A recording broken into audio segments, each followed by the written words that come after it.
সড়ক দুর্ঘটনায় মৃত্যু থামছে না। রবিবার সকালে ধর্মনগরে আবারও প্রাণ হারিয়েছেন ৮০ বছরের আব্দুল লতিফ।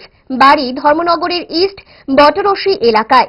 তিনি টুকটুকের যাত্রী ছিলেন। মর্মান্তিক সড়ক দুর্ঘটনাটি ঘটেছে ধর্মনগর কলেজ রোড এলাকায়। বোলেরো পিকআপ গাড়ি এসে টুকটুকে ধাক্কা দেয়।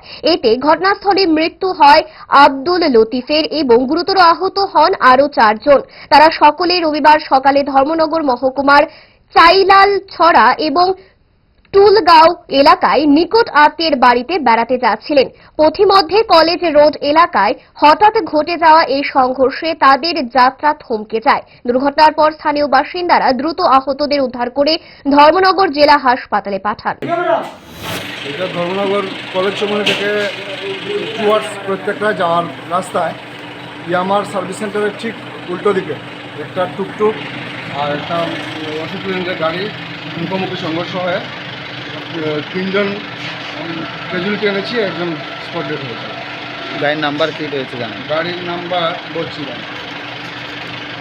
গাড়ির 80 সিলিন্ডারের গাড়িটার নাম্বার হলো TR05G1812 আর ই রিক্সাটার নাম্বার হলো TR05A2118।